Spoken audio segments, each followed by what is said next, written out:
안녕하십니까, 책돌입니다. 오늘 소개해드릴 책은 암에 지는 사람, 암을 이기는 사람입니다. 저자는 김의신, 출판사는 샘앤파커스입니다. 저자 소개를 간단하게 하겠습니다. 의학박사 김의신, 1942년 전북 궁산에서 출생했다. 의신은 올바른 믿음을 갖고 살아야 한다는 뜻으로 그의 아버지가 지어준 이름이다. 어릴 적부터 군산의 수재로 불리던 그는 서울대학교 의과대학을 졸업한 후 군의관으로 베트남에 참전했다. 1970년 미국으로 유학을 가서 존스 홉킨스 대와 피츠버그 대, 미네소타 대 등에서 수학했다. 현재는 세계 최고의 암센터 MD 앤더슨에서 32년 동안 재직을 하셨다고 합니다. 그럼 바로 본문을 보도록 하겠습니다. 암의 원인은 아직 상당 부분 미지수이다. 암을 일으키는 요인의 수가 너무 많아서 하나의 답을 도출할 수 있는 단계가 아니다. 그래서 아무리 돈을 많이 내도 암을 100% 치료해주는 병원은 지상에 존재하지 않는다. 다만 믿음으로 기적을 만드는 사람들은 있다. 겸손하고 신앙이 깊은 사람, 반드시 살아서 할 일이 있는 환자들은 간절함으로 기적을 만들어낸다. 내가 여기서 말하는 기적은 완치가 아니라 암의 진행이 멈춰서 더 이상 나빠지지 않는 상태를 말한다. MD 앤더슨 암센터에서 30년 넘게 지켜본 결과 한국인 암 환자의 치유 성적이 유독 저조했다. 또한 그곳으로 찾아온 환자들의 이야기를 들어보면 한국 의료계에 대한 한국 환자들의 오해가 상당하다. 신이 만든 인간의 몸은 아주 신비해서 단 하나의 약이나 한 가지 처방만으로 깨진 몸의 균형을 회복할 수는 없다. 제2장, 작은 습관만 바꿔도 암을 예방하고 치유할 수가 있다. 식탁은 마음만 먹으면 일상에서 가장 손쉽게 개선할 수가 있다. 흰 쌀밥은 온전히 흰 설탕 덩어리라고 생각하면 된다. 마주 앉아서 식사를 하는 사람이 숟가락으로 흰 설탕을 푹푹 퍼서 먹고 있다고 생각해보자. 무섭지 않은가? 실제로 쌀밥을 오래 씹으면 단맛이 난다. 한 번은 호기심이 발동해 흰 쌀밥을 먹고 혈당을 체크해보았다. 잡곡밥을 먹고 나서 혈당을 측정했을 때와 확연한 차이가 났다. 당연히 흰 쌀밥을 먹었을 때는 혈당이 많이 올라갔고 잡곡밥을 먹었을 때는 그렇지가 않았다. 한국에 머물 때 난감한 점이 있다면 바로 이것이다. 외식을 하러 식당에 가면 대부분 흰쌀밥이 나온다. 보리밥이나 잡곡밥이 나오는 경우는 아주 드물다. 심지어 병원에서도 환자들에게 흰쌀밥을 주는 곳이 있다. 처음에는 상식 이하의 모습에 내 눈을 의심하기도 했다. 내 생각에는 국가적으로 국민들의 건강을 지키는 차원에서 식당에서 흰쌀밥이 나오지 않도록 조치를 취해야 한다. 현재 미국은 질병 예방을 위해 정부의 역할을 키우고 있는데 가령 뉴욕시장은 뉴욕 시내에서 담배와 콜라를 팔지 못하도록 만들었다. 흰 쌀밥 대신 보리밥이나 현미 잡곡밥을 먹는 일은 어렵지 않게 질병을 예방하는 방법이다. 현미밥은 흰 쌀밥보다는 거칠어서 대충 씹어서 삼키기가 어렵다. 아마도 그런 이유에서 식사를 빨리 끝내는 습관을 가진 한국 사람들이 흰 쌀밥을 선호한다. 나는 식사를 할 때 입안에 현미 잡곡밥을 넣고 15번 이상 천천히 씹은 후에 삼킨다. 그래야 소화도 잘 되고 현미가 우리 몸에 독소를 제대로 해독해주기 때문이다. 병원을 찾은 암 환자들에게도 현미 잡곡밥은 반드시 챙겨야 될 것 중 하나이다. 백미는 쌀눈과 속껍질을 모조리 벗겨내 시전만 남은 단계이다.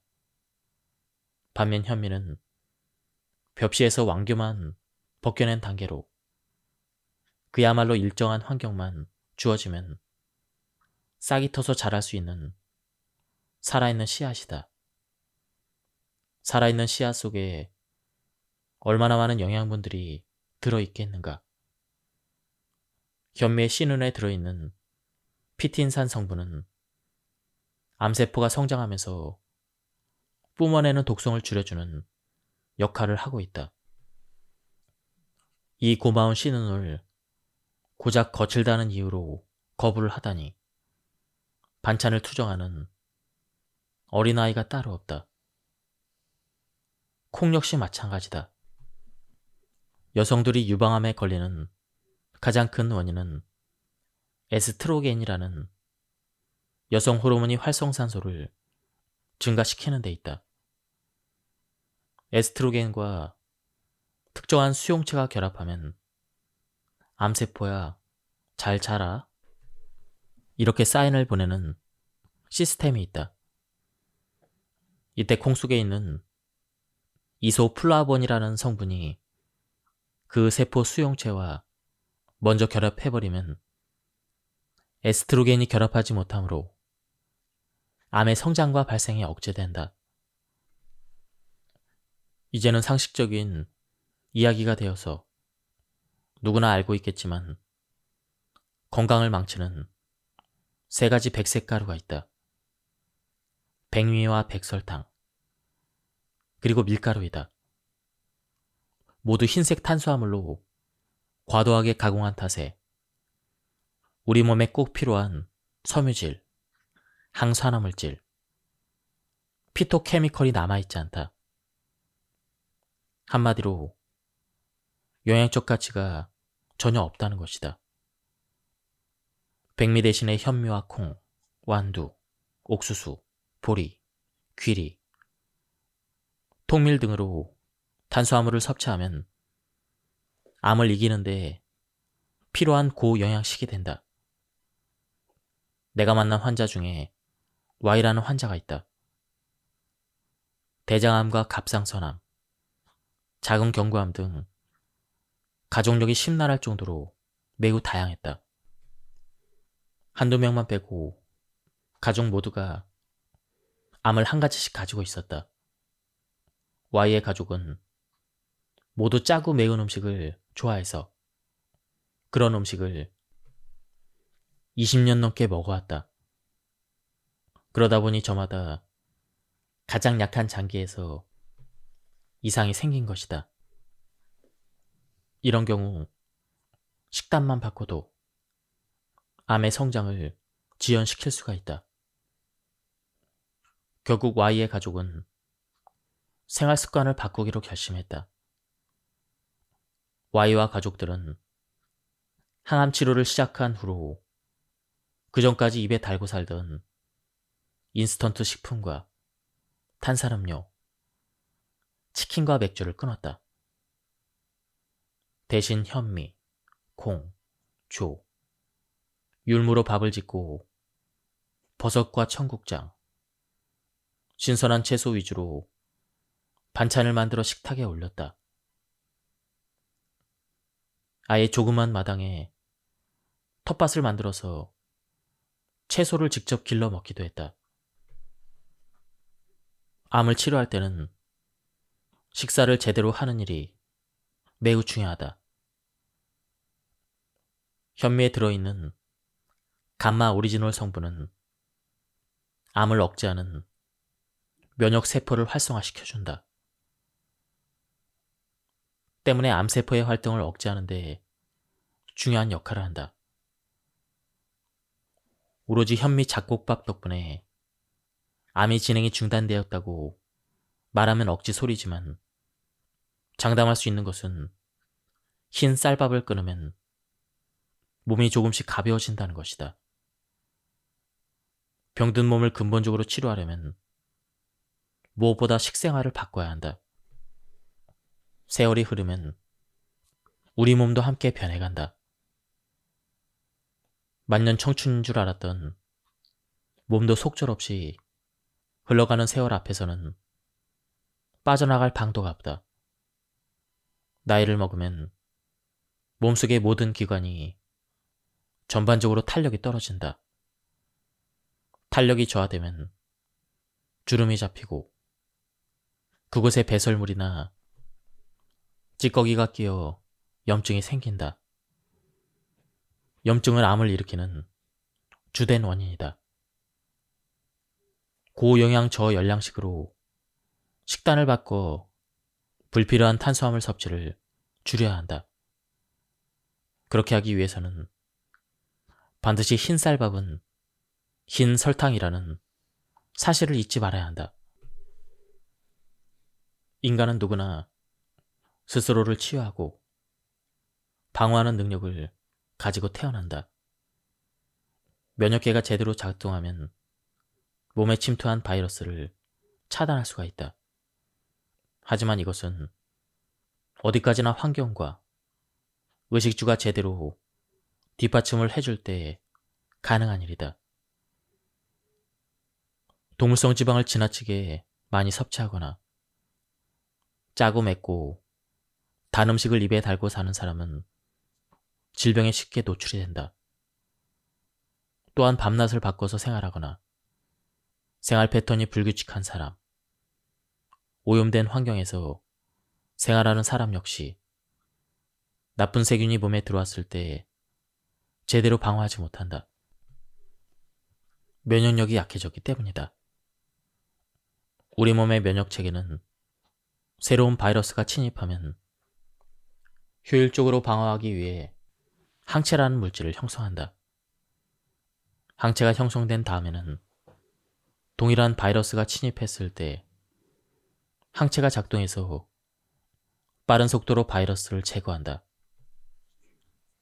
암세포가 살 수 없는 몸을 만드는 법.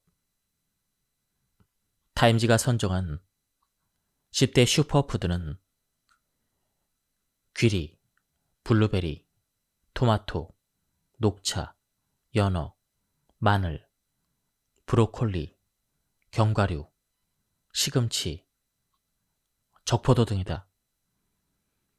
육식 위주의 기름진 식사를 많이 하는 미국인들에게 꼭 필요한 영양소들이 골고루 포함된 셈이다. 무엇보다 인간의 몸에 이로워서 슈퍼푸드라 불리는 이 식품들 중에서 기름진 음식은 하나도 없다. 어떻게 보면 그저 소박한 식재료들이다. 최근 10년 사이에 과학자들은 식물에서 항암물질을 발견하는 쾌거를 올렸다.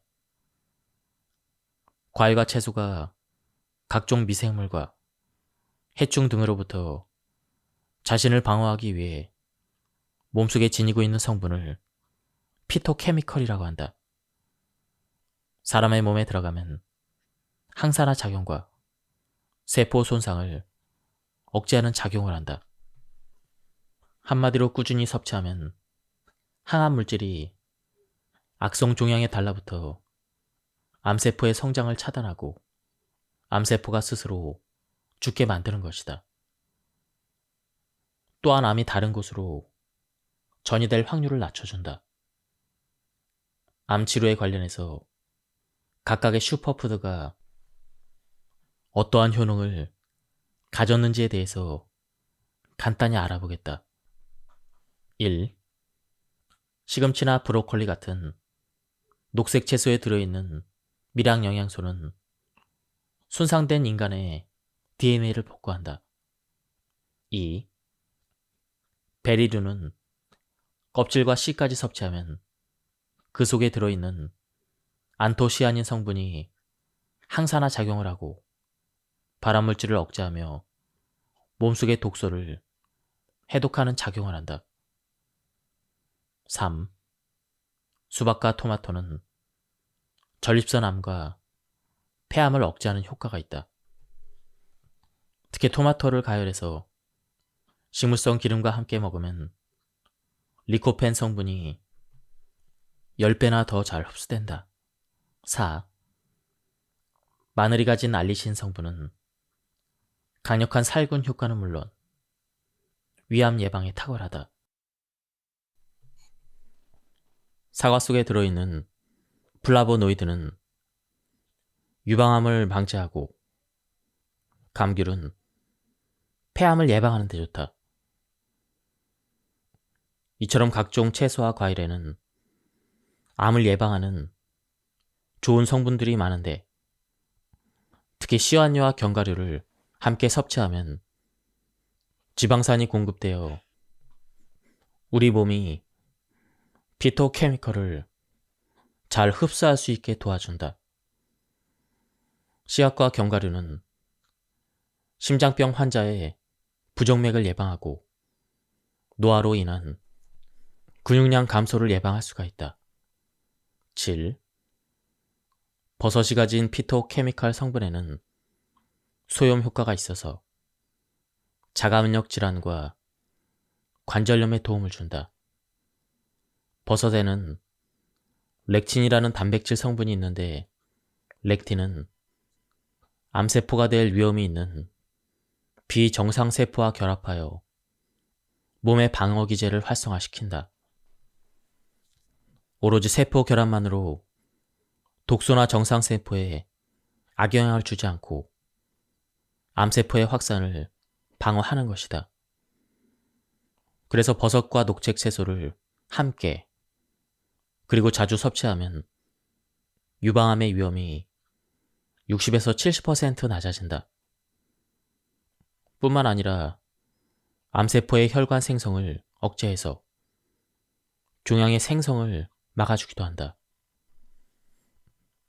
암세포가 살 수 없는 몸을 만들기 위해서는 이와 같이 피토케미컬 성분이 많이 들어있는 채소와 과일, 견과류, 씨앗류, 버섯류를 많이 먹고 항산화제와 비타민을 꾸준히 섭취하는 것이 좋다. 몸에 이로운 미량 영양소가 거의 없는 가공식품은 우리 몸의 면역 기능을 떨어뜨려 암 발생률을 높인다. 한국인들도 식생활의 변화 때문에 콜레스테롤 수치가 미국인들만큼이나 높아졌다. 몸은 바뀌지 않았는데 갑자기 나물이나 신선한 채소를 많이 먹던 식습관에서 가공식품과 기름기가 많은 고기 위주의 식습관으로 바뀌었기 때문이다. 콜레스테롤과 중성지방의 수치가 높아지면 혈관에 기름 덩어리가 껴서 혈관이 좁아진다. 당연히 뇌졸중이나 심장병이 생길 수밖에 없다. 그런데 왜 이런 현상이 생기는지를 학자들이 연구해보니 기름진 식사로 인해 몸 안에 생긴 염증 때문이었다. 이로 인해 살이 찌는 것은 물론 혈관의 문제는 우리 몸 구석구석에 치명적인 손상을 가져온다. 예방 차원에서 한 가지 더 덧붙이고 싶은 것은 영양분을 골고루 섭취하지 못하는 암 환자와 생활 형편이 어려운 사람들은 반드시 종합 비타민을 챙겨 먹어야 한다는 것이다. 끼니를 제대로 챙겨 먹지 못하는 일반인은 하루에 한정이면 충분하지만 병을 앓고 있는 환자라면 오전에 한정, 오후에 한정을 먹어도 좋다. 다만 평소에 식사를 거르지 않고 현재 몸이 건강한 사람은 비타민을 먹을 필요가 없다. 비타민의 종류에는 수용성과 지용성이 있다.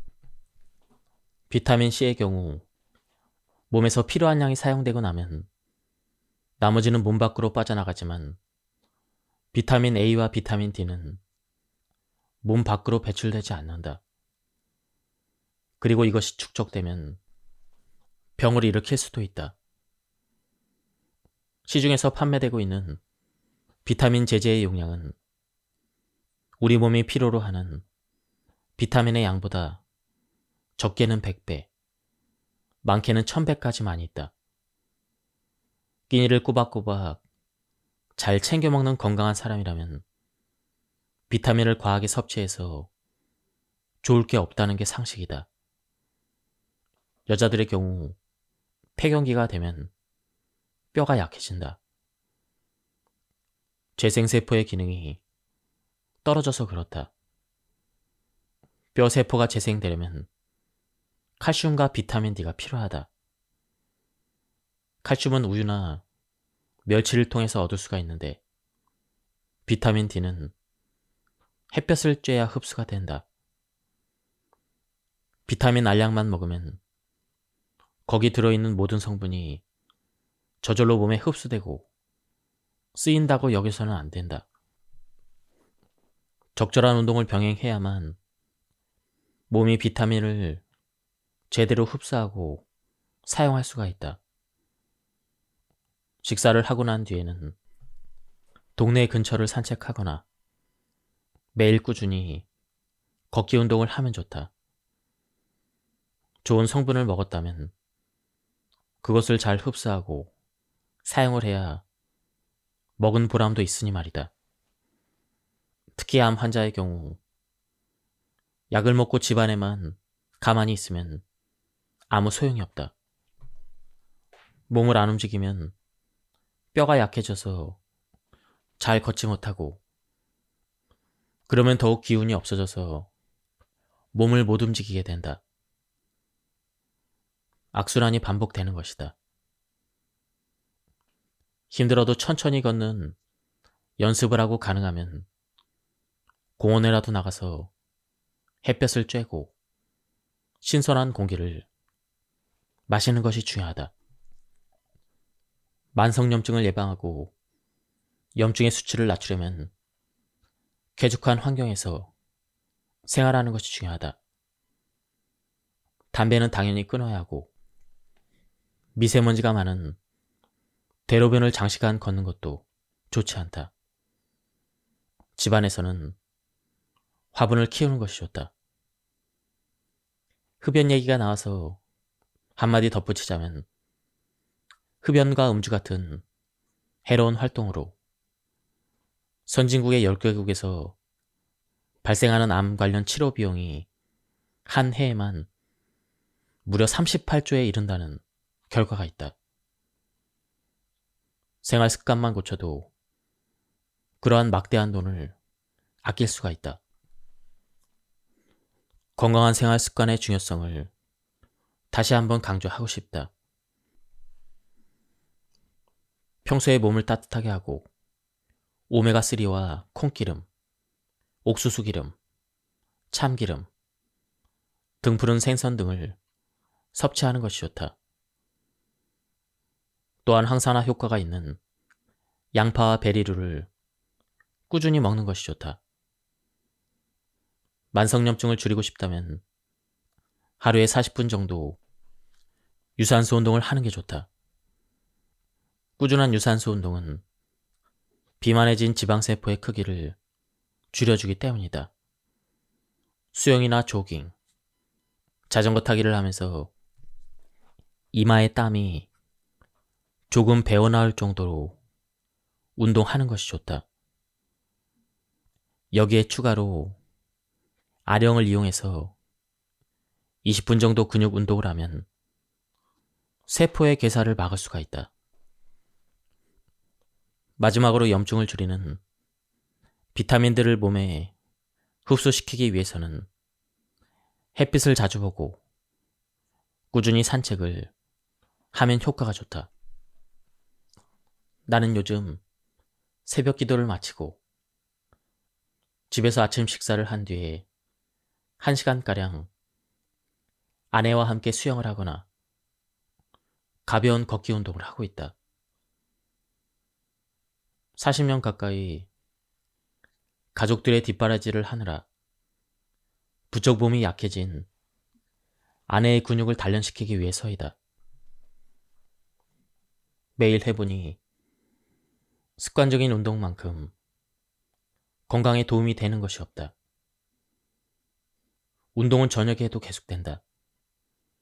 저녁 식사를 마치고 1시간 후부터는 동네를 걸으며 산책을 하는데 그동안 바빠서 나누지 못했던 여러 가지 이야기들을 허심탄회하게 나눈다.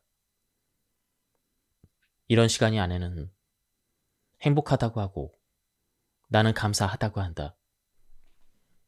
많이 사용해서 여기저기 아픈 몸이지만 이제부터라도 서로 위하고 아껴주면서 무탈하게 남은 생을 감사히 마칠 수 있을 것 같다.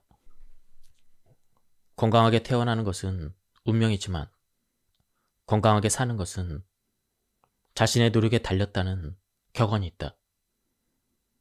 잘못된 세포 변형을 억제시키려면 면역력을 강화하는 습관을 생활화해야 한다. 면역력을 키우는 가장 기본적인 방법을 제안해보면 3가지 정도가 있다. 첫째, 체온 유지에 신경을 쓴다. 여름철에 택시를 타보면 운전기사분들이 대부분이 와이셔츠를 2겹으로 입고 손에 장갑까지 끼고 있다. 아스팔트의 열기를 견디다 못해 택시를 탄 손님을 배려하기 위해서 거의 하루 종일 에어컨을 틀어놓아야 하기 때문이다. 그러니 이들에게 체온을 보호하는 일은 매우 중요하다. 사람의 정상 체온이 36.5도라는 것은 상식이다. 그런데 체온이 1도만 떨어져도 면역력이 30%나 떨어진다는 통계가 있다. 혈액 속의 백혈구가 혈액을 통해 온몸을 돌며 외부에서 침입한 바이러스와 세균을 잡아야 하는데 체온이 떨어지면 백혈구가 자신의 역할을 제대로 수행하지 못한다. 당연히 이런 상황에서 면역력도 떨어진다. 기사님, 에어컨 꺼도 좋습니다. 장시간 동안 이런 냉기를 어떻게 버티십니까? 택시를 타면서 내가 이런 말을 건네면 대다수가 밤마다 뼛속에서 냉기가 나오는 것 같다며 하소연을 한다. 몸을 따뜻하게 유지해야 혈액순환이 잘 되고 그래야 소화는 물론 노폐물 배설이 원활해져 면역력이 높아진다. 그러면 암세포의 증식도 억제할 수가 있다. 요즘 사람들은 생활이 지나치게 풍족해서 조금만 더워도 참지 못하고 에어컨을 켜댄다. 우리 몸은 봄, 여름, 가을, 겨울 4계절의 변화를 모두 느끼고 계절에 맞게 적절한 대처 능력을 기를 필요가 있다. 조금만 더워도 덥다고 난리고 조금만 추워도 춥다고 엄살을 떨다 보면 그만큼 면역력이 약해지게 된다. 무명의 이기에 지나치게 의존하고 몸을 너무 귀하게 대접하는 것은 병에 쉽게 걸리는 한 가지 원인이 될 수가 있다. 웬만한 추위와 더위에는 끄떡없는 체력과 인내심을 기르면 건강은 저절로 따라온다. 목적지에 다다랐을 때 나는 운전기사 한 분에게 한마디 건강 상식을 전하곤 한다. 채소 위주의 식사를 하시고 운전을 하지 않을 때는 가급적 많이 걸으셔야 합니다. 둘째, 스트레스를 관리하고 근육량을 유지한다. 요즘 사람들은 잠자는 시간을 빼고 하루 중 거의 대부분을 앉아서 보낸다. 학생이나 직장인이나 마찬가지다. 꼼짝도 하지 않고 하루 종일 앉아서 하는 일이 마냥 즐겁지만은 않을 것이다. 대개는 결과물을 만들어내기 위해 피나는 경쟁을 해야 되기 때문이다. 당연히 정신적인 스트레스가 이만저만이 아니다.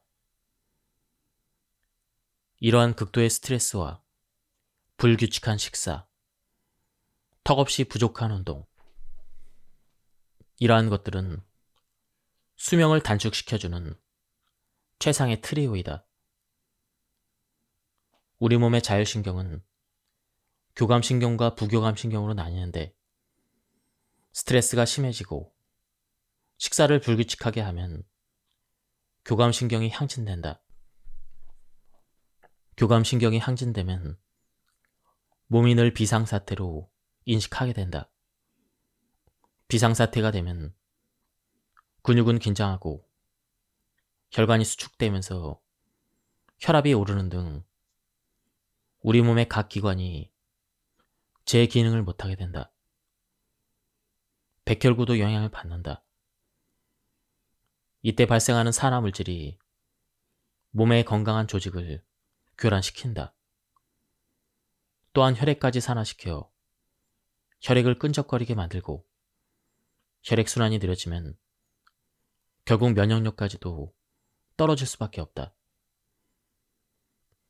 운동을 너무 심하게 하거나 지나치게 몸을 안 움직이는 생활 역시 자율신경의 균형을 무너뜨린다. 적당한 운동으로 체지방을 알맞은 수준으로 줄이고 근육량을 증가시켜 적절한 체중을 유지하는 것이 중요하다. 적당한 운동은 뇌 기능을 촉진시키고 신경 전달 물질인 도파민을 증가시켜 긴장감을 완화시켜주기도 한다. 자신에게 맞는 운동만 꾸준히 해도 대장암이나 폐암, 자궁 내막암 등 이런 암들에 걸릴 위험이 현저하게 낮아진다. 나는 평소에 병원에서 엘리베이터 대신 계단을 이용한다. 계단 오르내리기가 나에게는 꽤 좋은 운동이다. 여기에도 철칙이 있다. 아무런 생각 없이 하면 효과가 없다. 일단 배꼽에 살짝 힘을 주면 관략근이 저절로 긴장을 해서 자세가 흐트러지지 않는다. 이렇게 반드시 자세를 유지하며 계단을 오르내리면 운동 효과가 좋다. 그리고 집에서는 아내와 함께 줄넘기, 훌라후프, 철봉 매달리기 같은 운동을 하고 있는데 몸이 약간 더워지면서 온몸에 땀이 조금 날 정도로 한다. 70대에는 가벼운 대화가 가능한 그러한 정도의 운동 강도가 적당하다. 셋째, 질 높은 수면을 충분히 취한다. 나는 10대 때부터 70이 넘는 지금까지 하루에 5시간 정도 깊은 수면을 취하고 있다. 수십 년 동안 수면만큼은 매우 신경을 써서 규칙적으로 하고 있다. 그런데 주위를 둘러보면 일에 집중하느라 하루에 2~3시간만 자는 사람이 있다. 잠자는 것도 있고 인터넷 게임을 하던 사람이 과로사로 죽었다는 신문 기사도 가끔 보인다. 건강한 삶의 질 높은 수면은 필수 요소이다. 깨어있는 동안 우리의 몸은 산소와 음식을 에너지원으로 삼아 열심히 활동한다. 그리고 잠을 자는 동안 이 에너지를 다시 회복해야 한다. 아이들은 수면 중에 성장 호르몬이 나오고 어른들은 피부와 혈액 세포가 재생된다. 뇌세포와 중요한 조직들이 다시 활동 준비를 하는 시간도 이때이다. 몸이 아플 때 더욱 깊은 잠에 빠지는 건 역시 같은 이치이다. 잠을 충분히 자지 않으면 정신적, 정서적인 면에도 큰 문제가 생긴다. 인지 능력, 집중력, 판단력이 떨어지고 우울증에 빠지기 쉬워진다. 그렇게 되면 정상적인 생활을 할 수 없을 뿐 아니라 교감신경이 항진되어 면역력이 떨어진다. 앞에서 말했듯 교감신경이 항진되면 혈관이 좁아지면서 혈압까지 상승하기 때문에 심혈관 질환, 당뇨병, 뇌혈관 질환을 일으킬 수도 있다. 물론 그렇다고 해서 반대로 지나치게 많이 자라는 뜻이 아니다. 너무 많이 자면 무기력증에 빠진다. 우리나라 OECD 국가 중에서 암 발병률이 가장 높다. 행복해서 자주 웃는 사람에게 암이 오는 경우는 드물다. 취미활동 등을 통해 자신이 좋아하는 일을 꾸준히 하면서 스스로의 행복지수를 올려야 한다. 이렇게 행복을 먹고 자란 면역력은 무척 단단해서 어지간한 스트레스에는 끄떡이 없다. 가능하면 잘하는 일과 좋아하는 일을 둘 다 하면서 살기를 바란다. 큰 욕심을 부리지 말고 양쪽의 균형을 잘 잡고 하면 된다. 분수에 맞게 살라는 옛말은 과학적인 근거가 있는 말이다. 무엇이든 지나치면 문제가 생긴다. 소박하고 담백한 생활을 하면 나쁜 유전자의 기능도 떨어지게 된다. 그러니 과하게 욕심을 부리지 말고 평정심을 가지고 일상을 대하면 몸이 크게 나빠질 일이 없다. 명상을 통해 절제하는 삶을 사는 사람들은 면역력이 강하다. 다음은 식습관에 대한 부분입니다. 동물성 기름에 튀긴 음식과 육류가 담배보다 더 해롭습니다. 내 말에 다들 눈이 휘동그레진다. 서민들의 애안을 풀어주는 소주와 삼겹살이 담배보다 더 해롭다고? 돼지 사육 농가나 한돈 협회에서 들으면 서운하겠지만 삼겹살을 자주 그리고 많이 먹으면 몸에 좋지 않다. 물론 건강한 20대 청년이라면 동물성 기름을 많이 먹어도 분해 효소가 왕성하게 분비돼서 별 문제 될 것이 없다. 그런데 40대부터는 상황이 달라진다. 동물성 기름을 소화하는 효소가 적게 나오기 때문이다. 그래서 몸에 들어간 기름이 몸 안에 차곡차곡 쌓인다. 돼지고기와 소고기만 집중적으로 먹는 것은 몸에 해롭다. 나는 고기를 먹으려거든 오리고기를 먹으라고 권한다. 암 환자에게도 오리고기를 조금씩 꼭꼭 씹어 먹으라고 권한다. 앞에서 여러 번 말했지만 암 환자는 잘 먹고 힘을 내야 치료를 견디고 병을 이겨낼 수 있기 때문이다. 남녀 불문하고 40대가 되면 나이살이 붙는다고 호소하는 사람들이 많이 있다. 결혼을 했든 안 했든 아이를 낳았든 안 낳았든 상관없이 말이다. 앞서 말했듯 나이가 들면 몸에서 지방을 분해하는 효소가 적게 나오기 때문이다. 어디 그뿐인가. 인슐린도 적게 나온다. 그래서 전반적으로 나이 들수록 소식을 해야 한다. 몸은 40대인데 20대 때 먹었던 습관대로 먹으면 곤란하다. 나도 한창 때는 일에 파묻혀 식사 시간을 놓치면 한꺼번에 두 끼를 몰아서 먹을 때가 있었다. 하지만 이제는 제 시간에 규칙적으로 먹고 식사량을 체크해서 줄이고 있다. 내 생각에 암보다 더 무서운 병이 바로 혈관성 질병이다. 최악의 암인 경우라도 암은 진단을 받은 뒤 1년 안에 사망하고 끝이다. 그러나 치매나 중풍 같은 혈관성 질환은 10년에서 20년씩 투병을 하며 본인은 물론이고 가족들까지 힘들게 한다. 그렇다면 암과 혈관성 질환은 어떤 관련이 있는가? 결론부터 말하자면 혈관성 질환을 예방하다 보면 암까지 예방하게 된다. 때때로 어떤 고난은 축복이다.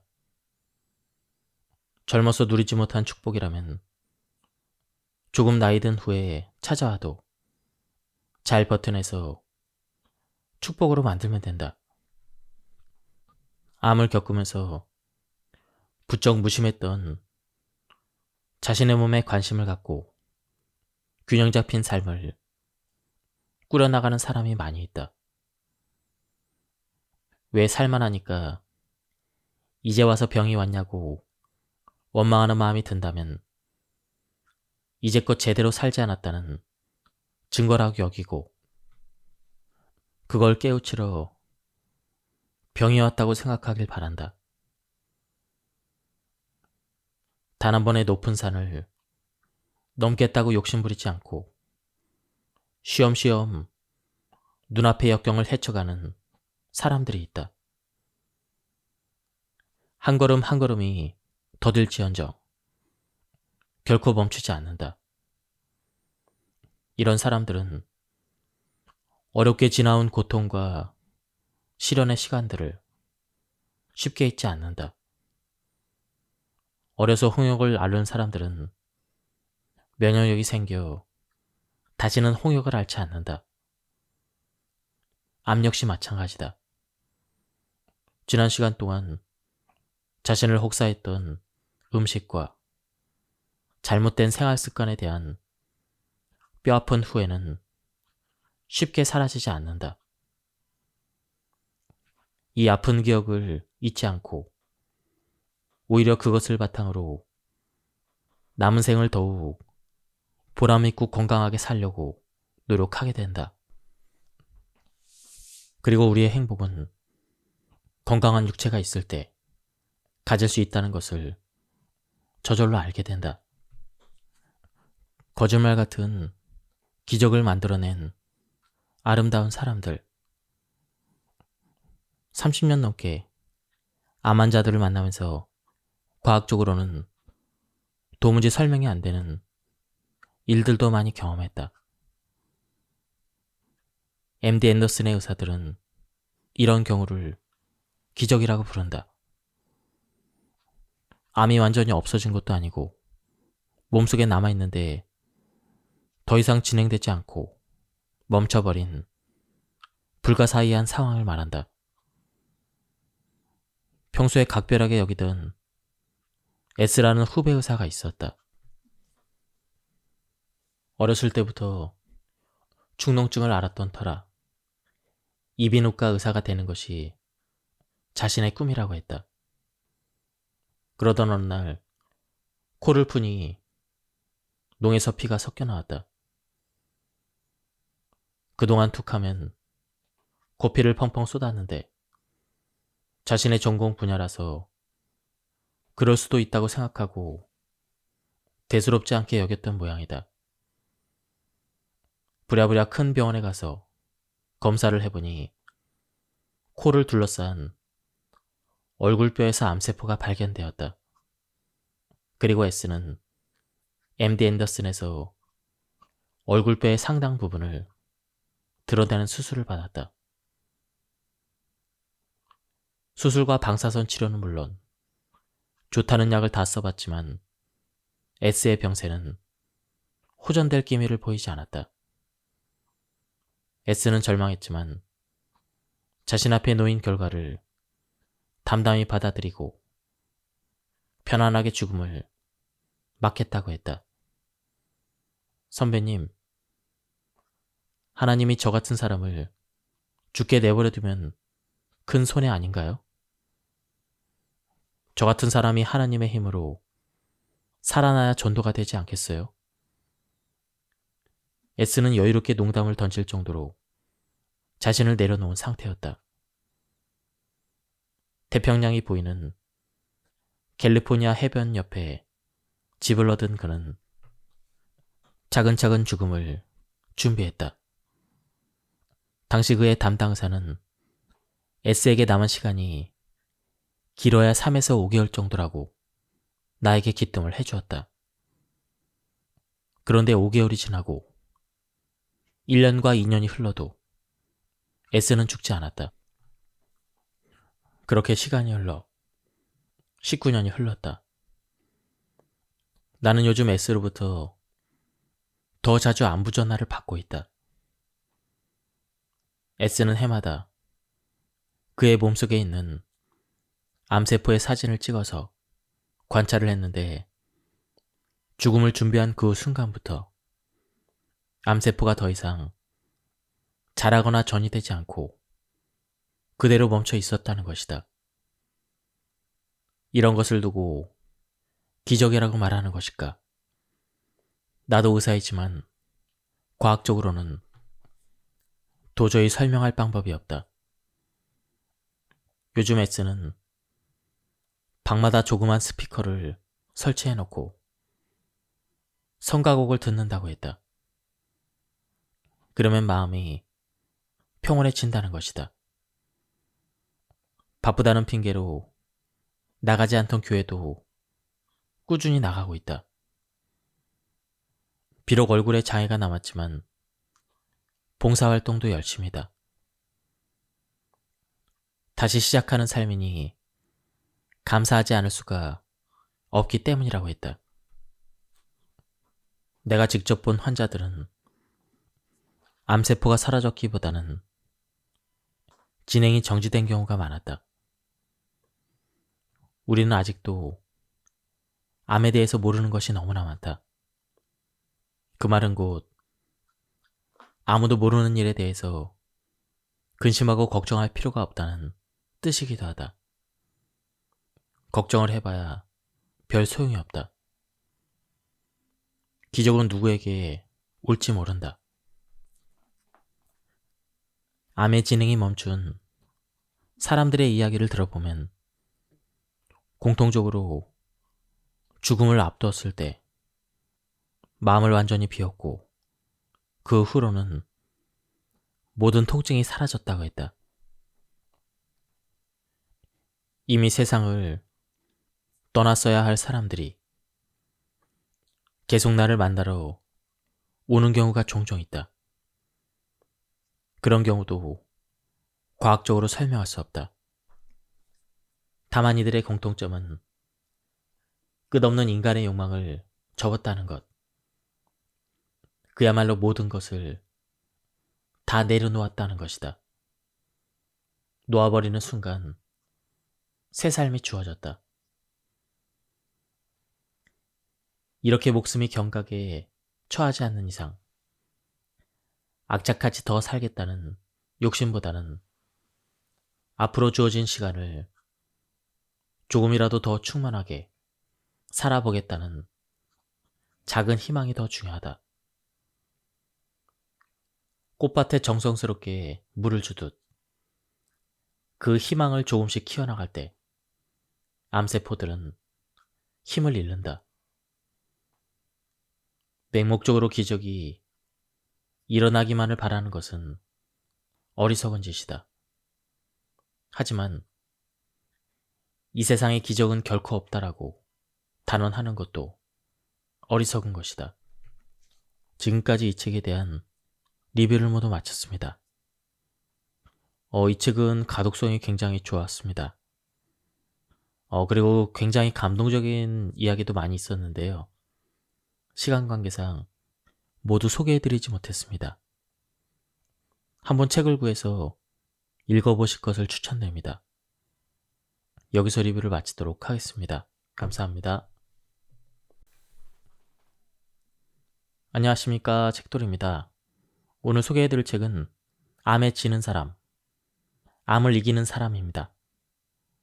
저자는 김의신, 출판사는 샘앤파커스입니다. 저자 소개를 간단하게 하겠습니다. 의학박사 김의신, 1942년 전북 궁산에서 출생했다. 의신은 올바른 믿음을 갖고 살아야 한다는 뜻으로 그의 아버지가 지어준 이름이다. 어릴 적부터 군산의 수재로 불리던 그는 서울대학교 의과대학을 졸업한 후 군의관으로 베트남에 참전했다. 1970년 미국으로 유학을 가서 존스 홉킨스 대와 피츠버그 대, 미네소타 대 등에서 수학했다. 현재는 세계 최고의 암센터 MD 앤더슨에서 32년 동안 재직을 하셨다고 합니다. 그럼 바로 본문을 보도록 하겠습니다. 암의 원인은 아직 상당 부분 미지수이다. 암을 일으키는 요인의 수가 너무 많아서 하나의 답을 도출할 수 있는 단계가 아니다. 그래서 아무리 돈을 많이 내도 암을 100% 치료해주는 병원은 지상에 존재하지 않는다. 다만 믿음으로 기적을 만드는 사람들은 있다. 겸손하고 신앙이 깊은 사람, 반드시 살아서 할 일이 있는 환자들은 간절함으로 기적을 만들어낸다. 내가 여기서 말하는 기적은 완치가 아니라 암의 진행이 멈춰서 더 이상 나빠지지 않는 상태를 말한다. MD 앤더슨 암센터에서 30년 넘게 지켜본 결과 한국인 암 환자의 치유 성적이 유독 저조했다. 또한 그곳으로 찾아온 환자들의 이야기를 들어보면 한국 의료계에 대한 한국 환자들의 오해가 상당하다. 신이 만든 인간의 몸은 아주 신비해서 단 하나의 약이나 한 가지 처방만으로 깨진 몸의 균형을 회복할 수는 없다. 제2장, 작은 습관만 바꿔도 암을 예방하고 치유할 수가 있다. 식탁은 마음만 먹으면 일상에서 가장 손쉽게 개선할 수가 있다. 흰 쌀밥은 온전히 흰 설탕 덩어리라고 생각하면 된다. 마주 앉아서 식사를 하는 사람이 숟가락으로 흰 설탕을 푹푹 퍼서 먹고 있다고 생각해보자. 무섭지 않은가? 실제로 쌀밥을 오래 씹으면 단맛이 난다. 한 번은 호기심이 발동해 흰 쌀밥을 먹고 혈당을 체크해보았다. 잡곡밥을 먹고 나서 혈당을 측정했을 때와 확연한 차이가 났다.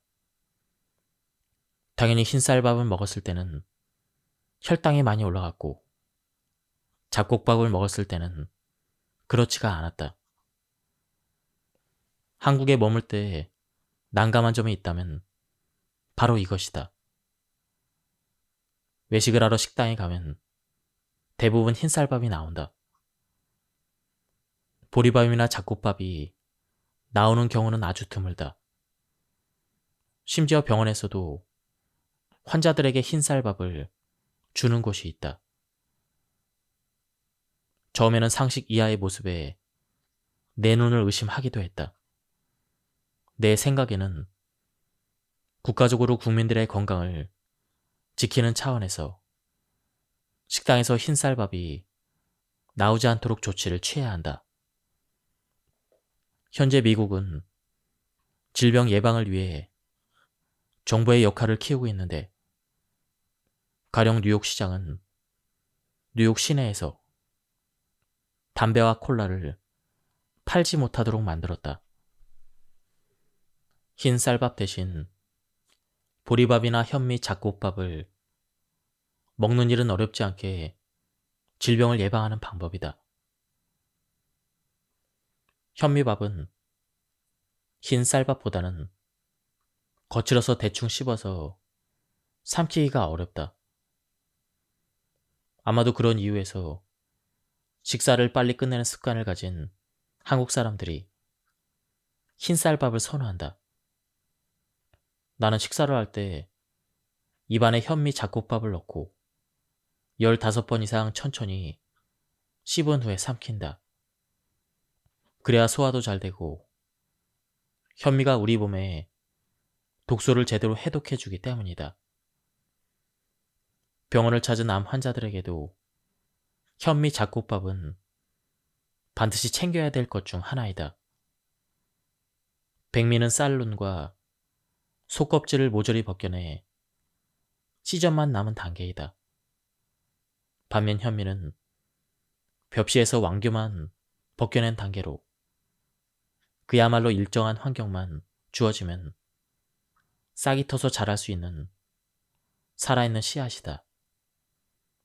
살아있는 씨앗 속에 얼마나 많은 영양분들이 들어있겠는가.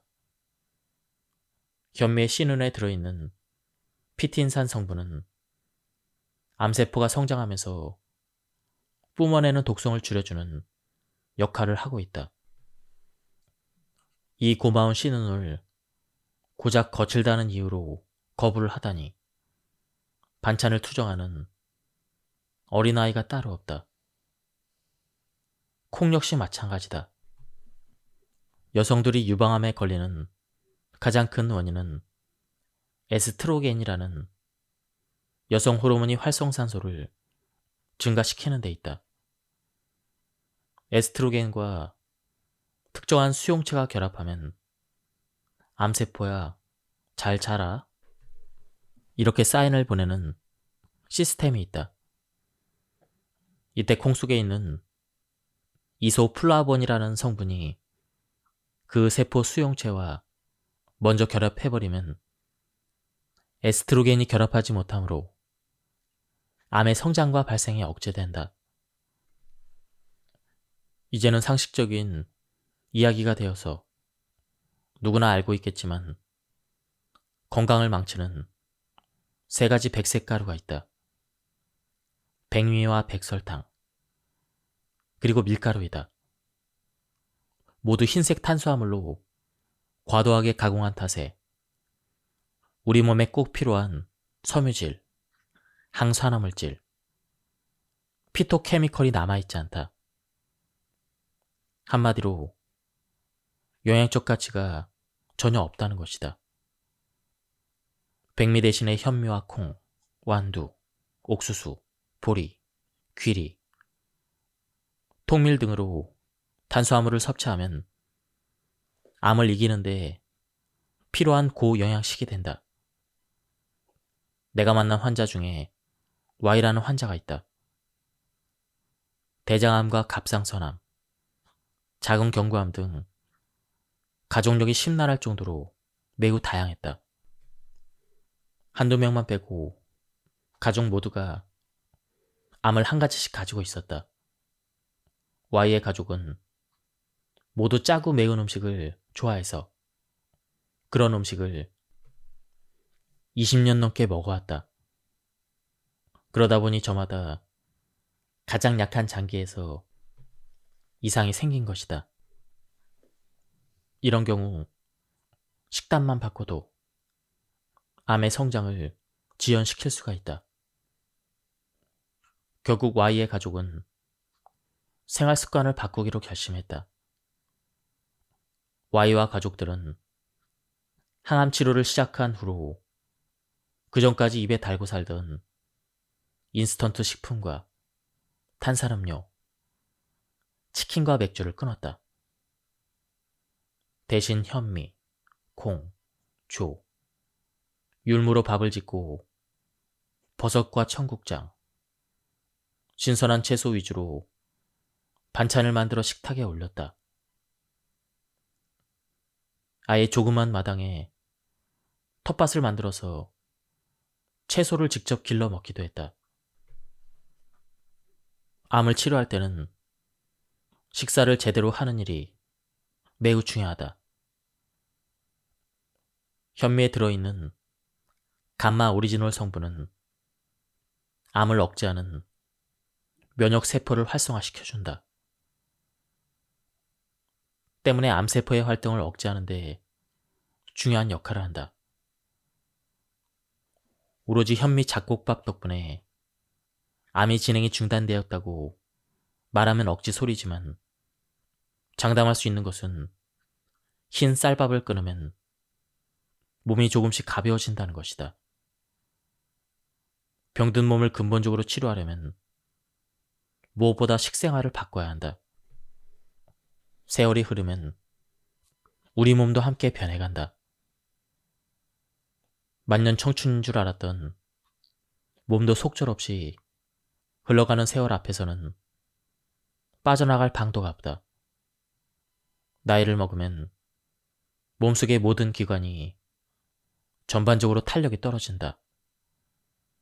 탄력이 저하되면 주름이 잡히고 그곳에 배설물이나 찌꺼기가 끼어 염증이 생긴다. 염증은 암을 일으키는 주된 원인이다. 고영양 저열량식으로 식단을 바꿔 불필요한 탄수화물 섭취를 줄여야 한다. 그렇게 하기 위해서는 반드시 흰 쌀밥은 흰 설탕이라는 사실을 잊지 말아야 한다. 인간은 누구나 스스로를 치유하고 방어하는 능력을 가지고 태어난다. 면역계가 제대로 작동하면 몸에 침투한 바이러스를 차단할 수가 있다. 하지만 이것은 어디까지나 환경과 의식주가 제대로 뒷받침을 해줄 때 가능한 일이다. 동물성 지방을 지나치게 많이 섭취하거나 짜고 맵고 단 음식을 입에 달고 사는 사람은 질병에 쉽게 노출이 된다. 또한 밤낮을 바꿔서 생활하거나 생활 패턴이 불규칙한 사람, 오염된 환경에서 생활하는 사람 역시 나쁜 세균이 몸에 들어왔을 때 제대로 방어하지 못한다. 면역력이 약해졌기 때문이다. 우리 몸의 면역체계는 새로운 바이러스가 침입하면 효율적으로 방어하기 위해 항체라는 물질을 형성한다. 항체가 형성된 다음에는 동일한 바이러스가 침입했을 때 항체가 작동해서 빠른 속도로 바이러스를 제거한다. 암세포가 살 수 없는 몸을 만드는 법. 타임지가 선정한 10대 슈퍼푸드는 귀리, 블루베리, 토마토, 녹차, 연어, 마늘, 브로콜리, 견과류, 시금치, 적포도 등이다. 육식 위주의 기름진 식사를 많이 하는 미국인들에게 꼭 필요한 영양소들이 골고루 포함된 셈이다. 무엇보다 인간의 몸에 이로워서 슈퍼푸드라 불리는 이 식품들 중에서 기름진 음식은 하나도 없다. 어떻게 보면 그저 소박한 식재료들이다. 최근 10년 사이에 과학자들은 식물에서 항암물질을 발견하는 쾌거를 올렸다. 과일과 채소가 각종 미생물과 해충 등으로부터 자신을 방어하기 위해 몸속에 지니고 있는 성분을 피토케미컬이라고 한다.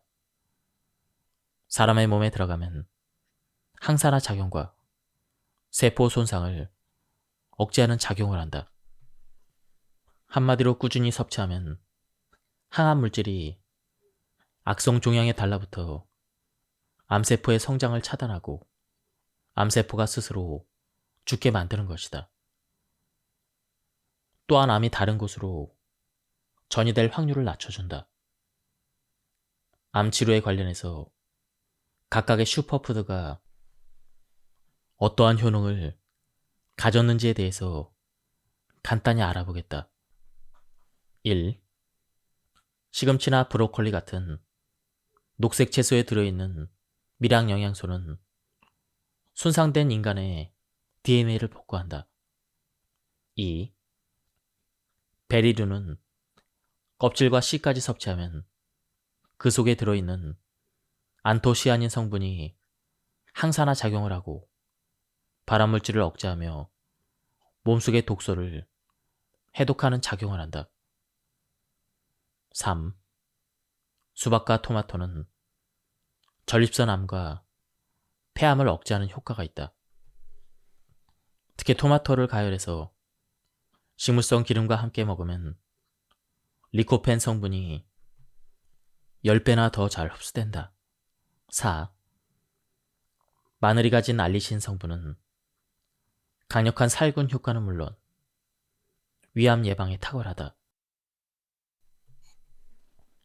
사과 속에 들어있는 플라보노이드는 유방암을 방지하고 감귤은 폐암을 예방하는 데 좋다.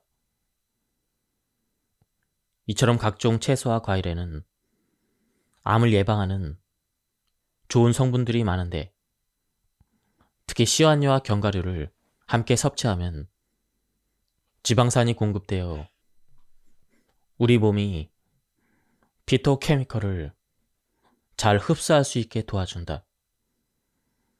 씨앗과 견과류는 심장병 환자의 부정맥을 예방하고 노화로 인한 근육량 감소를 예방할 수가 있다. 7. 버섯이 가진 피토케미칼 성분에는 소염 효과가 있어서 자가면역 질환과 관절염에 도움을 준다. 버섯에는 렉틴이라는 단백질 성분이 있는데 렉틴은 암세포가 될 위험이 있는 비정상세포와 결합하여 몸의 방어기제를 활성화시킨다. 오로지 세포 결합만으로 독소나 정상세포에 악영향을 주지 않고 암세포의 확산을 방어하는 것이다. 그래서 버섯과 녹색 채소를 함께 그리고 자주 섭취하면 유방암의 위험이 60에서 70% 낮아진다. 뿐만 아니라 암세포의 혈관 생성을 억제해서 종양의 생성을 막아주기도 한다. 암세포가 살 수 없는 몸을 만들기 위해서는 이와 같이 피토케미컬 성분이 많이 들어있는 채소와 과일, 견과류, 씨앗류, 버섯류를 많이 먹고 항산화제와 비타민을 꾸준히 섭취하는 것이 좋다. 몸에 이로운 미량 영양소가 거의 없는 가공식품은 우리 몸의 면역 기능을 떨어뜨려 암 발생률을 높인다. 한국인들도 식생활의 변화 때문에 콜레스테롤 수치가 미국인들만큼이나 높아졌다. 몸은 바뀌지 않았는데 갑자기 나물이나 신선한 채소를 많이 먹던 식습관에서 가공식품과 기름기가 많은 고기 위주의 식습관으로 바뀌었기 때문이다. 콜레스테롤과 중성지방의 수치가 높아지면 혈관에 기름 덩어리가 껴서 혈관이 좁아진다. 당연히 뇌졸중이나 심장병이 생길 수밖에 없다. 그런데 왜 이런 현상이 생기는지를 학자들이 연구해보니 기름진 식사로 인해 몸 안에 생긴 염증 때문이었다. 이로 인해 살이 찌는 것은 물론 혈관의 문제는 우리 몸 구석구석에 치명적인 손상을 가져온다. 예방 차원에서 한 가지 더 덧붙이고 싶은 것은 영양분을 골고루 섭취하지 못하는 암 환자와 생활 형편이 어려운 사람들은 반드시 종합 비타민을 챙겨 먹어야 한다는 것이다. 끼니를 제대로 챙겨 먹지 못하는 일반인은 하루에 한 정이면 충분하지만 병을 앓고 있는 환자라면 오전에 한 정, 오후에 한 정을 먹어도 좋다. 다만 평소에 식사를 거르지 않고 현재 몸이 건강한 사람은 비타민을 먹을 필요가 없다. 비타민의 종류에는 수용성과 지용성이 있다. 비타민 C의 경우 몸에서 필요한 양이 사용되고 나면 나머지는 몸 밖으로 빠져나가지만 비타민 A와 비타민 D는 몸 밖으로 배출되지 않는다. 그리고 이것이 축적되면 병을 일으킬 수도 있다. 시중에서 판매되고 있는 비타민 제제의 용량은 우리 몸이 필요로 하는 비타민의 양보다 적게는 100배, 많게는 1000배까지 많이 있다. 끼니를 꼬박꼬박 잘 챙겨 먹는 건강한 사람이라면 비타민을 과하게 섭취해서 좋을 게 없다는 게 상식이다. 여자들의 경우 폐경기가 되면 뼈가 약해진다. 재생세포의 기능이 떨어져서 그렇다. 뼈세포가 재생되려면 칼슘과 비타민 D가 필요하다. 칼슘은 우유나 멸치를 통해서 얻을 수가 있는데 비타민 D는 햇볕을 쬐야 흡수가 된다. 비타민 알약만 먹으면 거기 들어있는 모든 성분이 저절로 몸에 흡수되고 쓰인다고 여기서는 안 된다. 적절한 운동을 병행해야만 몸이 비타민을 제대로 흡수하고 사용할 수가 있다. 식사를 하고 난 뒤에는 동네 근처를 산책하거나 매일 꾸준히 걷기 운동을 하면 좋다. 좋은 성분을 먹었다면 그것을 잘 흡수하고 사용을 해야 먹은 보람도 있으니 말이다. 특히 암 환자의 경우 약을 먹고 집안에만 가만히 있으면 아무 소용이 없다. 몸을 안 움직이면 뼈가 약해져서 잘 걷지 못하고 그러면 더욱 기운이 없어져서 몸을 못 움직이게 된다. 악순환이 반복되는 것이다. 힘들어도 천천히 걷는 연습을 하고 가능하면 공원에라도 나가서 햇볕을 쬐고 신선한 공기를 마시는 것이 중요하다. 만성염증을 예방하고 염증의 수치를 낮추려면 쾌적한 환경에서 생활하는 것이 중요하다. 담배는 당연히 끊어야 하고 미세먼지가 많은 대로변을 장시간 걷는 것도 좋지 않다. 집안에서는 화분을 키우는 것이 좋다. 흡연 얘기가 나와서 한마디 덧붙이자면 흡연과 음주 같은 해로운 활동으로 선진국의 10개국에서 발생하는 암 관련 치료 비용이 한 해에만 무려 38조에 이른다는 결과가 있다. 생활 습관만 고쳐도 그러한 막대한 돈을 아낄 수가 있다. 건강한 생활 습관의 중요성을 다시 한번 강조하고 싶다. 평소에 몸을 따뜻하게 하고 오메가3와 콩기름, 옥수수 기름, 참기름, 등푸른 생선 등을 섭취하는 것이 좋다. 또한 항산화 효과가 있는 양파와 베리류를 꾸준히 먹는 것이 좋다.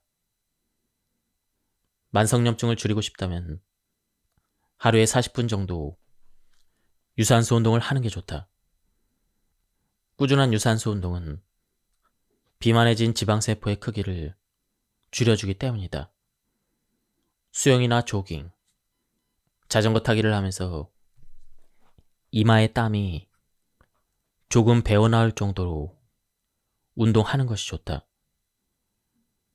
여기에 추가로 아령을 이용해서 20분 정도 근육 운동을 하면 세포의 괴사를 막을 수가 있다. 마지막으로 염증을 줄이는 비타민들을 몸에 흡수시키기 위해서는 햇빛을 자주 보고 꾸준히 산책을 하면 효과가 좋다. 나는 요즘 새벽 기도를 마치고 집에서 아침 식사를 한 뒤에 1시간가량 아내와 함께 수영을 하거나 가벼운 걷기 운동을 하고 있다. 40년 가까이 가족들의 뒷바라지를 하느라 부쩍 몸이 약해진 아내의 근육을 단련시키기 위해서이다. 매일 해보니 습관적인 운동만큼 건강에 도움이 되는 것이 없다. 운동은 저녁에 해도 계속된다. 저녁 식사를 마치고 1시간 후부터는 동네를 걸으며 산책을 하는데 그동안 바빠서 나누지 못했던 여러 가지 이야기들을 허심탄회하게 나눈다. 이런 시간이 아내는 행복하다고 하고 나는 감사하다고 한다. 많이 사용해서 여기저기 아픈 몸이지만 이제부터라도 서로 위하고 아껴주면서 무탈하게 남은 생을 감사히 마칠 수 있을 것 같다. 건강하게 태어나는 것은 운명이지만 건강하게 사는 것은 자신의 노력에 달렸다는 격언이 있다. 잘못된 세포 변형을 억제시키려면 면역력을 강화하는 습관을 생활화해야 한다. 면역력을 키우는 가장 기본적인 방법을 제안해보면 3가지 정도가 있다. 첫째, 체온 유지에 신경을 쓴다. 여름철에 택시를 타보면 운전기사분들이 대부분이 와이셔츠를 2겹으로 입고 손에 장갑까지 끼고 있다. 아스팔트의 열기를 견디다 못해 택시를 탄 손님을 배려하기 위해서 거의 하루 종일 에어컨을 틀어놓아야 하기 때문이다. 그러니 이들에게 체온을 보호하는 일은 매우 중요하다. 사람의 정상 체온이 36.5도라는 것은 상식이다. 그런데 체온이 1도만 떨어져도 면역력이 30%나 떨어진다는 통계가 있다. 혈액 속의 백혈구가 혈액을 통해 온몸을 돌며 외부에서 침입한 바이러스와 세균을 잡아야 하는데 체온이 떨어지면 백혈구가 자신의 역할을 제대로 수행하지 못한다. 당연히 이런 상황에서 면역력도 떨어진다. 기사님, 에어컨 꺼도 좋습니다. 장시간 동안 이런 냉기를 어떻게 버티십니까? 택시를 타면서 내가 이런 말을 건네면 대다수가 밤마다 뼛속에서 냉기가 나오는 것 같다며 하소연을 한다. 몸을 따뜻하게 유지해야 혈액순환이 잘 되고 그래야 소화는 물론 노폐물 배설이 원활해져 면역력이 높아진다. 그러면 암세포의 증식도 억제할 수가 있다. 요즘 사람들은 생활이 지나치게 풍족해서 조금만 더워도 참지 못하고 에어컨을 켜댄다. 우리 몸은 봄, 여름, 가을, 겨울 4계절의 변화를 모두 느끼고 계절에 맞게 적절한 대처 능력을 기를 필요가 있다. 조금만 더워도 덥다고 난리고, 조금만 추워도 춥다고 엄살을 떨다 보면 그만큼 면역력이 약해지게 된다. 무명의 이기에 지나치게 의존하고 몸을 너무 귀하게 대접하는 것은 병에 쉽게 걸리는 한 가지 원인이 될 수가 있다. 웬만한 추위와 더위에는 끄떡없는 체력과 인내심을 기르면 건강은 저절로 따라온다. 목적지에 다다랐을 때 나는 운전기사 한 분에게 한마디 건강 상식을 전하곤 한다. 채소 위주의 식사를 하시고 운전을 하지 않을 때는 가급적 많이 걸으셔야 합니다. 둘째, 스트레스를 관리하고 근육량을 유지한다. 요즘 사람들은 잠자는 시간을 빼고 하루 중 거의 대부분을 앉아서 보낸다. 학생이나 직장인이나 마찬가지다. 꼼짝도 하지 않고 하루 종일 앉아서 하는 일이 마냥 즐겁지만은 않을 것이다. 대개는 결과물을 만들어내기 위해 피나는 경쟁을 해야 되기 때문이다. 당연히 정신적인 스트레스가 이만저만이 아니다.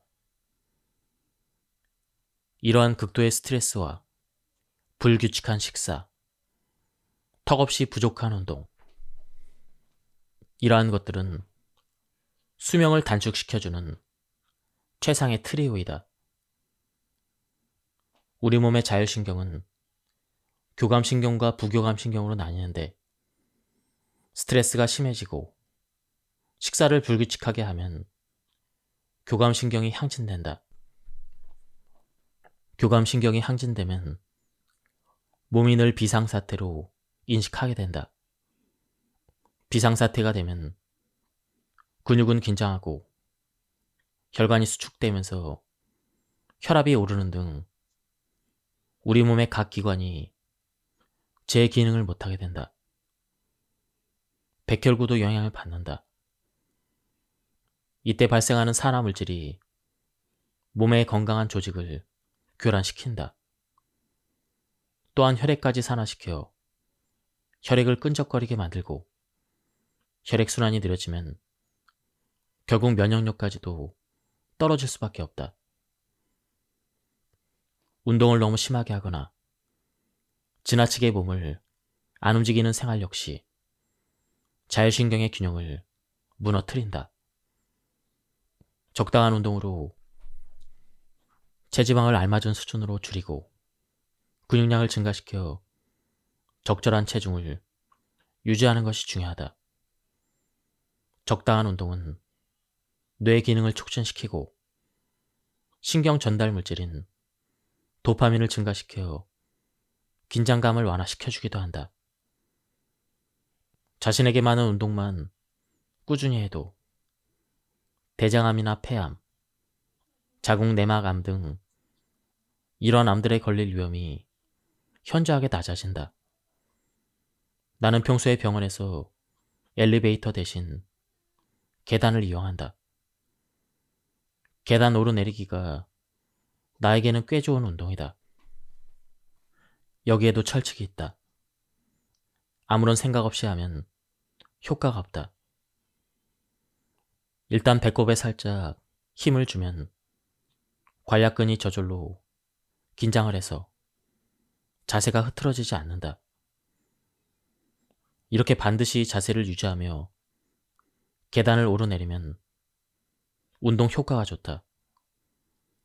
그리고 집에서는 아내와 함께 줄넘기, 훌라후프, 철봉 매달리기 같은 운동을 하고 있는데 몸이 약간 더워지면서 온몸에 땀이 조금 날 정도로 한다. 70대에는 가벼운 대화가 가능한 그러한 정도의 운동 강도가 적당하다. 셋째, 질 높은 수면을 충분히 취한다. 나는 10대 때부터 70이 넘는 지금까지 하루에 5시간 정도 깊은 수면을 취하고 있다. 수십 년 동안 수면만큼은 매우 신경을 써서 규칙적으로 하고 있다. 그런데 주위를 둘러보면 일에 집중하느라 하루에 2~3시간만 자는 사람이 있다. 잠자는 것도 있고 인터넷 게임을 하던 사람이 과로사로 죽었다는 신문 기사도 가끔 보인다. 건강한 삶의 질 높은 수면은 필수 요소이다.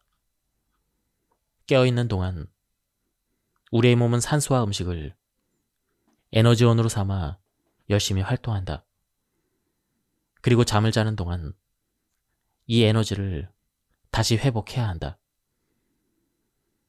아이들은 수면 중에 성장 호르몬이 나오고 어른들은 피부와 혈액 세포가 재생된다. 뇌세포와 중요한 조직들이 다시 활동 준비를 하는 시간도 이때이다. 몸이 아플 때 더욱 깊은 잠에 빠지는 건 역시 같은 이치이다.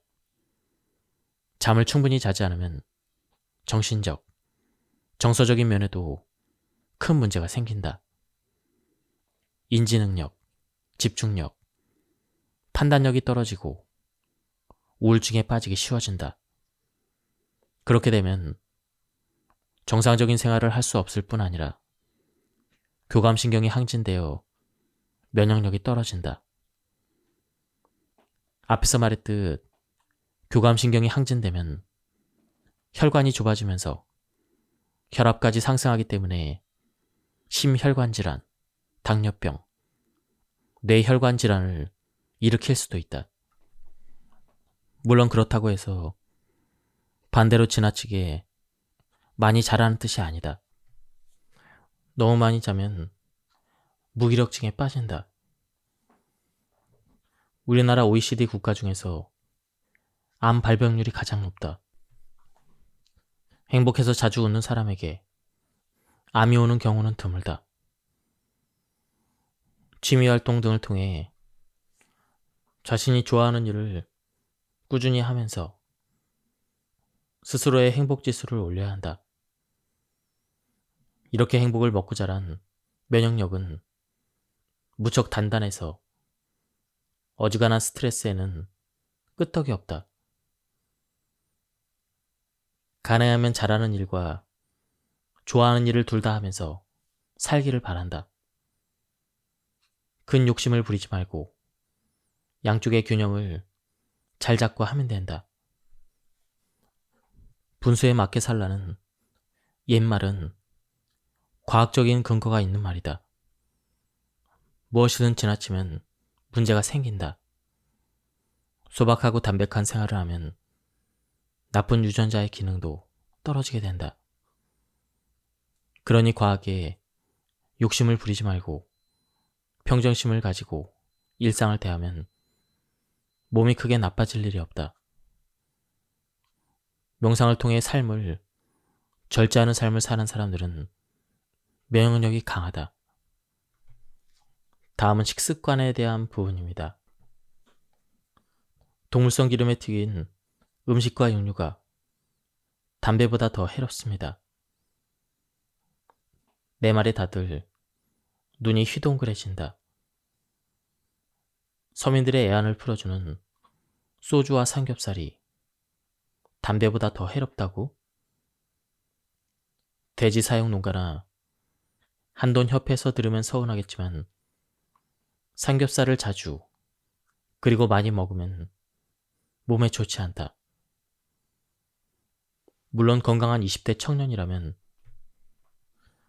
동물성 기름을 많이 먹어도 분해 효소가 왕성하게 분비돼서 별 문제 될 것이 없다. 그런데 40대부터는 상황이 달라진다. 동물성 기름을 소화하는 효소가 적게 나오기 때문이다. 그래서 몸에 들어간 기름이 몸 안에 차곡차곡 쌓인다.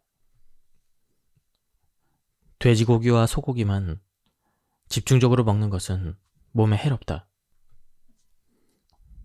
나는 고기를 먹으려거든 오리고기를 먹으라고 권한다. 암 환자에게도 오리고기를 조금씩 꼭꼭 씹어 먹으라고 권한다. 앞에서 여러 번 말했지만 암 환자는 잘 먹고 힘을 내야 치료를 견디고 병을 이겨낼 수 있기 때문이다. 남녀 불문하고 40대가 되면 나이살이 붙는다고 호소하는 사람들이 많이 있다. 결혼을 했든 안 했든 아이를 낳았든 안 낳았든 상관없이 말이다. 앞서 말했듯 나이가 들면 몸에서 지방을 분해하는 효소가 적게 나오기 때문이다. 어디 그뿐인가. 인슐린도 적게 나온다. 그래서 전반적으로 나이 들수록 소식을 해야 한다. 몸은 40대인데 20대 때 먹었던 습관대로 먹으면 곤란하다. 나도 한창 때는 일에 파묻혀 식사 시간을 놓치면 한꺼번에 두 끼를 몰아서 먹을 때가 있었다. 하지만 이제는 제 시간에 규칙적으로 먹고 식사량을 체크해서 줄이고 있다. 내 생각에 암보다 더 무서운 병이 바로 혈관성 질병이다. 최악의 암인 경우라도 암은 진단을 받은 뒤 1년 안에 사망하고 끝이다. 그러나 치매나 중풍 같은 혈관성 질환은 10년에서 20년씩 투병을 하며 본인은 물론이고 가족들까지 힘들게 한다. 그렇다면 암과 혈관성 질환은 어떤 관련이 있는가? 결론부터 말하자면 혈관성 질환을 예방하다 보면 암까지 예방하게 된다. 때때로 어떤 고난은 축복이다. 젊어서 누리지 못한 축복이라면 조금 나이 든 후에 찾아와도 잘 버텨내서 축복으로 만들면 된다. 암을 겪으면서 부쩍 무심했던 자신의 몸에 관심을 갖고 균형 잡힌 삶을 꾸려나가는 사람이 많이 있다. 왜 살만하니까 이제 와서 병이 왔냐고 원망하는 마음이 든다면 이제껏 제대로 살지 않았다는 증거라고 여기고 그걸 깨우치러 병이 왔다고 생각하길 바란다. 단 한 번의 높은 산을 넘겠다고 욕심부리지 않고 쉬엄쉬엄 눈앞의 역경을 헤쳐가는 사람들이 있다. 한 걸음 한 걸음이 더딜지언정 결코 멈추지 않는다. 이런 사람들은 어렵게 지나온 고통과 시련의 시간들을 쉽게 잊지 않는다. 어려서 홍역을 앓는 사람들은 면역력이 생겨 다시는 홍역을 앓지 않는다. 암 역시 마찬가지다. 지난 시간 동안 자신을 혹사했던 음식과 잘못된 생활 습관에 대한 뼈아픈 후회는 쉽게 사라지지 않는다.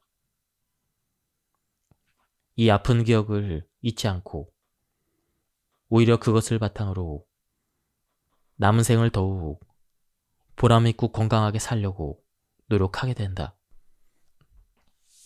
그리고 우리의 행복은 건강한 육체가 있을 때 가질 수 있다는 것을 저절로 알게 된다. 거짓말 같은 기적을 만들어낸 아름다운 사람들. 30년 넘게 암 환자들을 만나면서 과학적으로는 도무지 설명이 안 되는 일들도 많이 경험했다. MD 앤더슨의 의사들은 이런 경우를 기적이라고 부른다. 암이 완전히 없어진 것도 아니고 몸속에 남아있는데 더 이상 진행되지 않고 멈춰버린 불가사의한 상황을 말한다. 평소에 각별하게 여기던 S라는 후배 의사가 있었다. 어렸을 때부터 축농증을 앓았던 터라 이비인후과 의사가 되는 것이 자신의 꿈이라고 했다. 그러던 어느 날 코를 푸니 농에서 피가 섞여 나왔다. 그동안 툭하면 고피를 펑펑 쏟았는데 자신의 전공 분야라서 그럴 수도 있다고 생각하고 대수롭지 않게 여겼던 모양이다. 부랴부랴 큰 병원에 가서 검사를 해보니 코를 둘러싼 얼굴뼈에서 암세포가 발견되었다. 그리고 S는 MD 앤더슨에서 얼굴뼈의 상당 부분을 드러내는 수술을 받았다. 수술과 방사선 치료는 물론 좋다는 약을 다 써봤지만 S의 병세는 호전될 기미를 보이지 않았다. S는 절망했지만 자신 앞에 놓인 결과를 담담히 받아들이고 편안하게 죽음을 맞겠다고 했다. 선배님, 하나님이 저 같은 사람을 죽게 내버려두면 큰 손해 아닌가요? 저 같은 사람이 하나님의 힘으로 살아나야 전도가 되지 않겠어요? S는 여유롭게 농담을 던질 정도로 자신을 내려놓은 상태였다. 태평양이 보이는 캘리포니아 해변 옆에 집을 얻은 그는 차근차근 죽음을 준비했다. 당시 그의 담당사는 S에게 남은 시간이 길어야 3에서 5개월 정도라고 나에게 기뜸을 해주었다. 그런데 5개월이 지나고 1년과 2년이 흘러도 S는 죽지 않았다. 그렇게 시간이 흘러 19년이 흘렀다. 나는 요즘 S로부터 더 자주 안부 전화를 받고 있다. S는 해마다 그의 몸속에 있는 암세포의 사진을 찍어서 관찰을 했는데 죽음을 준비한 그 순간부터 암세포가 더 이상 자라거나 전이되지 않고 그대로 멈춰 있었다는 것이다. 이런 것을 두고 기적이라고 말하는 것일까? 나도 의사이지만 과학적으로는 도저히 설명할 방법이 없다. 요즘 S는 방마다 조그만 스피커를 설치해놓고 성가곡을 듣는다고 했다. 그러면 마음이 평온해진다는 것이다. 바쁘다는 핑계로 나가지 않던 교회도 꾸준히 나가고 있다. 비록 얼굴에 장애가 남았지만 봉사활동도 열심히다. 다시 시작하는 삶이니 감사하지 않을 수가 없기 때문이라고 했다. 내가 직접 본 환자들은 암세포가 사라졌기보다는 진행이 정지된 경우가 많았다.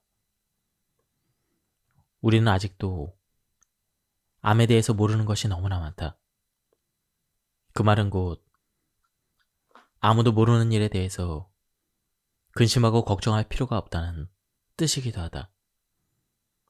걱정을 해봐야 별 소용이 없다. 기적은 누구에게 올지 모른다. 암의 진행이 멈춘 사람들의 이야기를 들어보면 공통적으로 죽음을 앞두었을 때 마음을 완전히 비웠고 그 후로는 모든 통증이 사라졌다고 했다. 이미 세상을 떠났어야 할 사람들이 계속 나를 만나러 오는 경우가 종종 있다. 그런 경우도 과학적으로 설명할 수 없다. 다만 이들의 공통점은 끝없는 인간의 욕망을 접었다는 것. 그야말로 모든 것을 다 내려놓았다는 것이다. 놓아버리는 순간 새 삶이 주어졌다. 이렇게 목숨이 경각에 처하지 않는 이상 악착같이 더 살겠다는 욕심보다는 앞으로 주어진 시간을 조금이라도 더 충만하게 살아보겠다는 작은 희망이 더 중요하다. 꽃밭에 정성스럽게 물을 주듯 그 희망을 조금씩 키워나갈 때 암세포들은 힘을 잃는다. 맹목적으로 기적이 일어나기만을 바라는 것은 어리석은 짓이다. 하지만 이 세상에 기적은 결코 없다라고 단언하는 것도 어리석은 것이다. 지금까지 이 책에 대한 리뷰를 모두 마쳤습니다. 이 책은 가독성이 굉장히 좋았습니다. 그리고 굉장히 감동적인 이야기도 많이 있었는데요. 시간 관계상 모두 소개해드리지 못했습니다. 한번 책을 구해서 읽어보실 것을 추천드립니다. 여기서 리뷰를 마치도록 하겠습니다. 감사합니다.